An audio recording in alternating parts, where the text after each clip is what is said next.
Alright, it's been a few days since my last video where I left on this, and I didn't have my camera out here, but I did get the piston out. I took off the oil pan on the bottom. There's the oil pan there. It's just 4 bolts that hold that on.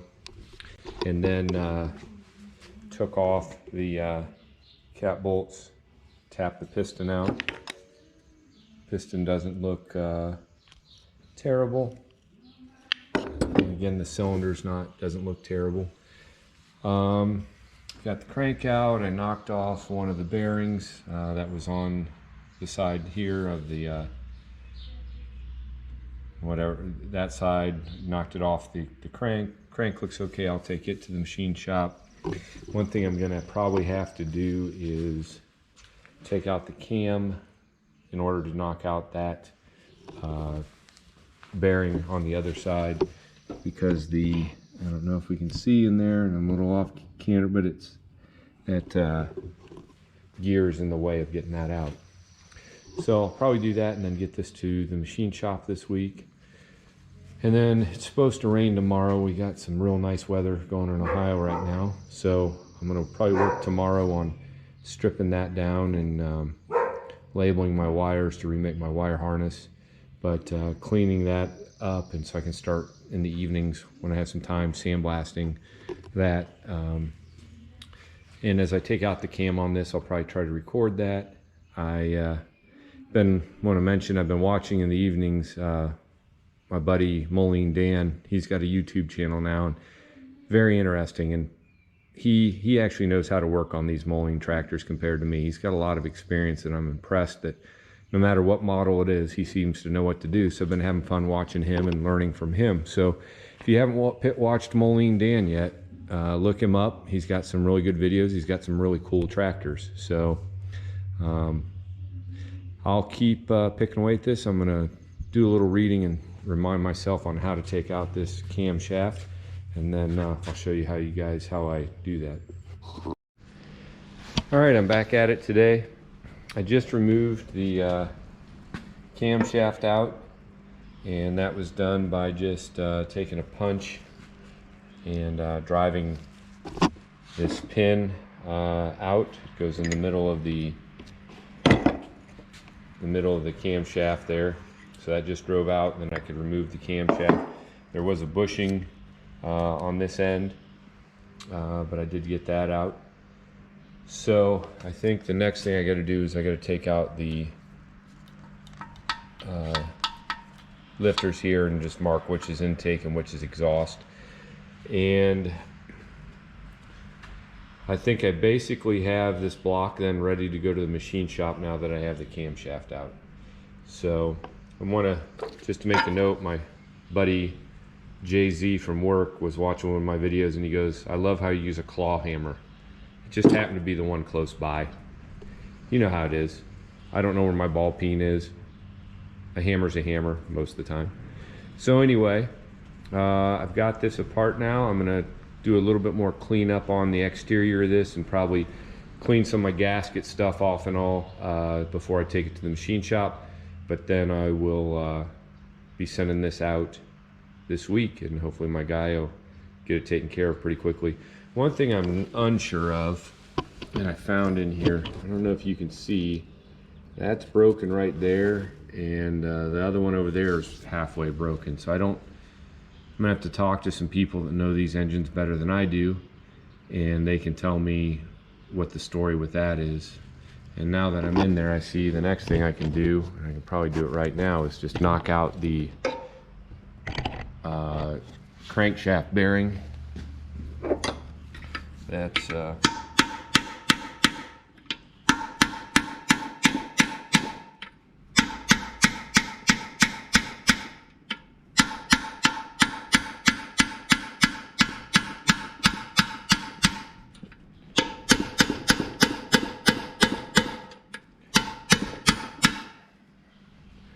almost there.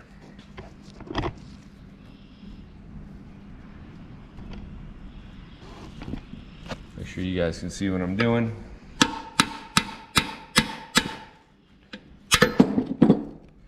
And there she goes with a claw hammer. So that's shot out of there. So now I think I basically have it ready to go, other than taking out valve lifters in there. So if you look up in there, you can see my bore, you can see the governor gear up in there. I don't think I need to take it out before I take it to him. I don't think that'll affect anything he's gonna do. And so yeah, next, after I clean this up a little bit today, then I'll do some filming of taking this main part of the tractor apart so I can get it cleaned up and get it ready for sandblasting and then ultimately paint at some point. Kind of wondering if I should degrease it all in one or take it apart. I'm gonna have to contemplate that. So that's where we're at right now. Well, I listened to myself and my own advice from when I normally restore a tractor, and I always power wash it. I normally do power washing, degreasing, oven cleaner, and then paint remover with the hot water pressure washer. But I still have my hot water pressure washer winterized, and I didn't want to get it unwinterized because it's still going to get cold a couple times. So instead I just cold water pressure washed it, degreased it. As you can see, it's a lot cleaner than it was before. And that'll help in the, not only in the disassembly, but also in the identifying of the leak in the rear end, and in sandblasting, because sand doesn't like oil or grease. So that was 45 minutes well spent cleaning this thing up.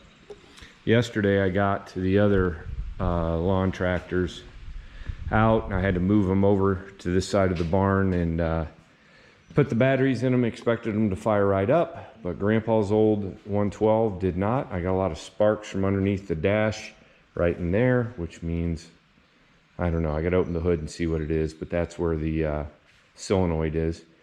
So I gotta check that. The 110 Hydro cranked real good, everything was good, it just wouldn't fire. So another project for today is to get both of these running, because that's one more thing that I can check off the list of, it bothers me that they're not running, because they were last fall, because I drove them over there where I put them away. Both of these are all original paint, other than the wheels. And this one was Francie Hollins, the dealer, and then Grandpa got Grandpa's 112 back last year. I've got another video detailing how all that took place, but was really glad to get that one back. I want to do a little more work to this one before I take it out this year. I got it just kind of ready for shows last year and then started taking it, but there's some things I want to do to it.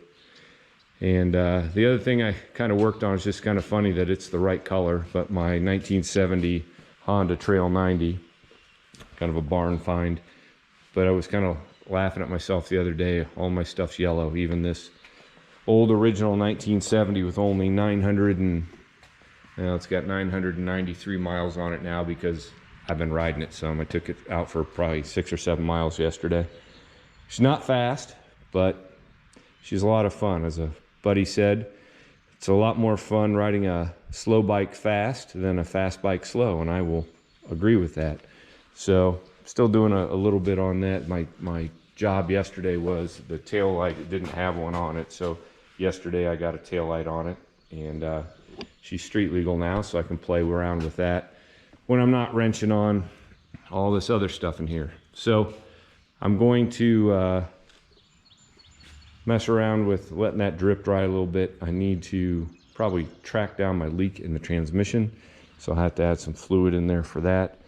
And then I have no experience with these, so if you do, please comment in the section below. Any advice that I can get is great. I can't imagine it's too difficult, but I got to figure that out. And I'm going to get these other two running here real soon.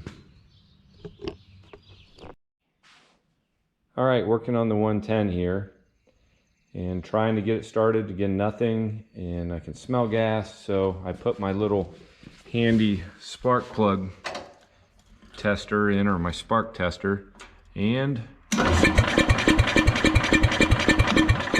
no spark, which means I'm probably gonna have to clean points, which are underneath that cover there, which if I don't take off this and this, it usually ends up with this bleeding all over the place because this is very sharp. So unfortunately, it looks like I am going to be taking all this apart so I can get that cover off, which is a pain to get in there to clean the points, and then hopefully I'll have spark. So kind of a simple thing, but it's not an easy thing. So got that one figured out. Get busy pulling this apart and seeing if I can get this one running. All right, I did a little filing, still no spark, and I just did a little bit more. I'm gonna give a shout out. My buddy Oliver Phil talked me into buying this snap-on ignition tune-up set a while back. He had one, and it had this cool little file in it. So I went ahead and bought one. I think this is the first or second time that I've used it. It does definitely help getting in there to file the points, which are right there. You can kind of see. So I'm just going to turn it over and see if we got spark there.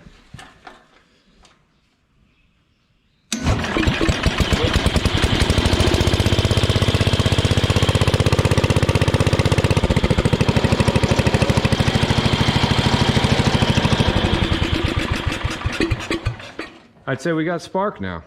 It's amazing what those points will do for you. So now I got to put everything back in. This piece is such a pain to take off and on because I just don't enjoy moving that piece around. But it's not the end of the world. It's not a big deal. And putting the cover back on the points is never fun because it's very tight in there. But I'll put this thing back in. At least I got this one running.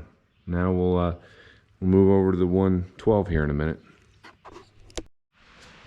So I came over here and I was working on the 112, and this winter I put a different solenoid on it, and I did my electric the same way that the 110 is, which I'm confused about. So this pole here went to negative on the 110, so I did that here. I was getting sparks off of where it was grounded out to. So I moved it to the positive pole, which is what the 114 is. So I did that, and then I still had no spark. So I did the dreaded take off the screen and get down in there and filed the points, and lo and behold, I have spark. So I don't know. I guess this is just my day to file points and to be bothered with taking that pain in the butt off of two different tractors. And while I'm in here, I'm looking at this, and that's something I want to clean up this spring. I want to sandblast that and probably paint that with high temp black paint. Anyway, little ADD there. I think this thing will start. I need to do a couple things here, and then we'll see if she'll fire. All right, we'll give her a shot and see if she'll go.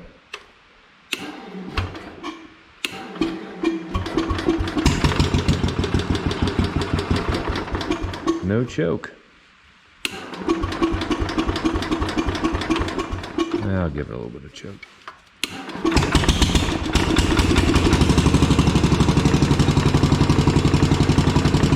So, points.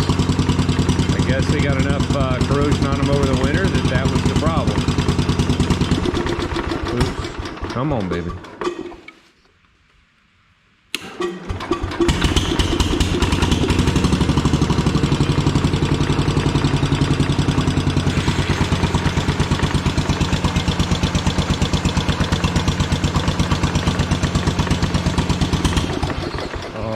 Come on.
She's a runner.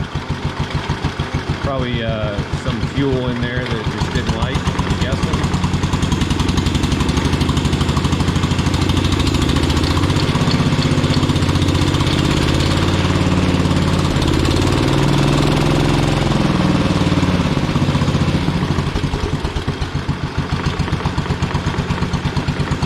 All right, now I got to put this one all the way back together. So now at least I got 2 running tractors. So that's a good accomplishment for today.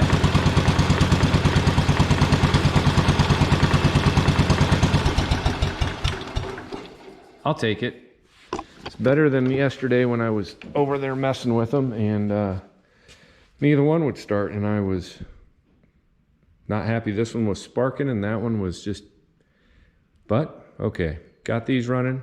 Now on to the next project, which we're gonna have to mess with the transmission on this one, maybe put some fluid in it and see if I can tell where it's leaking out of. And then start pulling this thing apart so that I can get it ready for paint. All right, I got the 112 all put back together and ran it around inside the shop here. Everything's good there, so that was very positive. Since I started the day today, the weather has changed drastically and it's gotten a lot colder. I started the day, I did a little mowing around the house because the grass is going like crazy. When I serviced this mower, I couldn't get that blade off. So neighbor Carl came over in the middle of the afternoon here and we put a breaker bar on the top and the bottom and we fought it. We finally we won. So I got the new blade on this side, or the sharpened blade. So that's taken care of. And I just put ATF in the transmission here on this. I just put in the fill port there enough, I don't know, maybe a quart. I figure I don't need to fill it full because if it's gonna leak, it's gonna do it, it's only gonna leak down to wherever where it is, the leak is, the level. So I don't need to put a whole lot in there and have it leak all over the floor. So I've kind of cleaned the floor down there. I'm gonna let it sit and see if I can figure out where I'm getting my leak from on the transmission. And then probably in the meantime here in the next few nights, I'll start taking some parts off here and mainly kind of going over the wiring harness here because I'm going to need to make some new wires and get rid of household wire nuts and different bad connections that are built into this thing. So that's my goal right now, is to get all this done, figure out where my leak is, get this tore down, get it blasted. We're getting real close to the kind of weather where I can start painting. Since I don't have a heated paint booth, I gotta wait for warmer weather. But we're slowly but surely getting there. So I think that's where I'm gonna cut this video off for now. We're getting closer to spring, getting closer to shows. This is definitely Andy's lawnmower shop today. I would rather be, I don't know, I like working on them all. It's fun working on everything, I guess. But the big ones I also enjoy. I can't wait to start getting them out and doing some things with them and going to some different shows. So getting a little closer. I don't know, within the next month and a half, since it's I don't know, we'll say the 16th of April. So hope you enjoy the video. Again, watch Moline Dan. If you haven't looked him up, he's got some great videos and he's doing some good things. I'm really enjoying watching him in the evenings.